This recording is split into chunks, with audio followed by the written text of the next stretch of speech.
बाबा वालेकुम सलाम। बाबा छाला खुश हो तैयार आयो ॿियो ख़ैर आहे? हलाए देखिए घणी चांहि कोपाए चाहे दोसे घणे वालो चाहे सब मोटे नाश्तो कोपाए सभु मोद अमीर माण्हू जी चांहि जो कोप 60 रुपया आहे, गरीबनि जी चांहि जो कोप 30 रुपया आहे,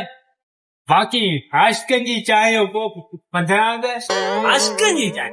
सोरी 15 रुपया। हा पोइ तूं हीअं कर असांजी प्यारी आशिकनि जी चांहि 15 रुपये कोपारी। हा अच्छा आशिकनि वारी चांहि आशिकनि आई भाई चांहि भली प्यारी हली तो तयार आहे। हा न हा हा ठीकु आहे ॾिसां थो हली हली हा आशिकनि वारी चांहि। अब टेबल वारा अरे आमड़ा के आशिकनि जी चांहि प्यार। वॾी ॻाल्हि आहे अमीरनि लाइ 60 रुपया ग़रीबनि लाइ 30 रुपया ऐं आशिकनि वारी चांहि 15 रुपया पोइ वॾो कमु आहे छो आशिकनि वारी चांहि ईअं त कॾहिं मूं ज़िंदगी कोन पीती आहे पी ॾिसां भला चांहि ॾिसां वाह वाह आशिकनि वारी चांहि आहे वॾो कमु आहे वॾी नेकी ॿुधी आशिकनि वारी चांहि इहा पी ॾिसो न पी ॾिसो पोइ ख़बर हा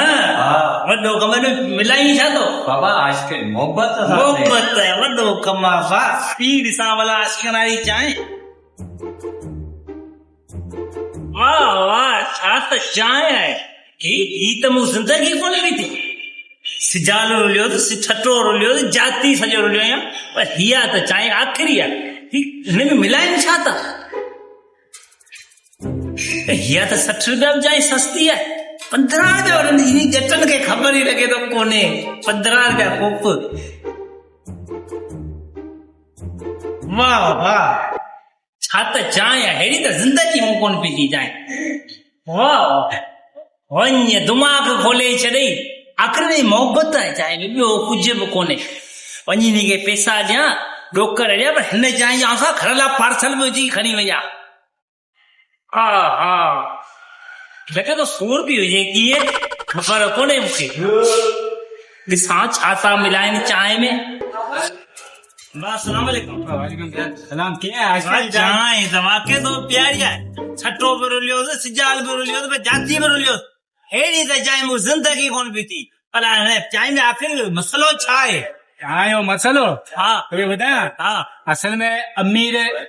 जेका चांहि पीअंदा आहिनि न हा हिकु ग़रीब जेका पीअंदा आहिनि न हा उहा जेका उबारी बचाईंदा आहिनि न हा बुकी हा उहा सभु विझी मिलाए वरी आशिकनि खे पीआरींदा आहिनि। ही उबारी मूंखे प्यारी आहिनि हा त को आशिकनि जी पीड़ी चांहि अफा ही तॾहिं मूंखे ख़बर पई त ख़र्च मूंखे कोन पियो पए तो ये उपाड़ी मूंखे चांहि प्यारी चांहि त मूंखे सुबुह जी प्यारी आहे त 30 घुरे या 50 घुरे त ॾियां 15 रुपया कोपारी सभु आशिकनि जी उबारी चांहि त तूं चयो मूंखे प्यार आहे आशिकनि वारी चांहि तुंहिंजो ख़बर ई कोन्हे चांहि जा पैसा ॾे हा मगर दिमाग़ दही पियो बनाई यार आशिकनि जी तो चांहि पे हल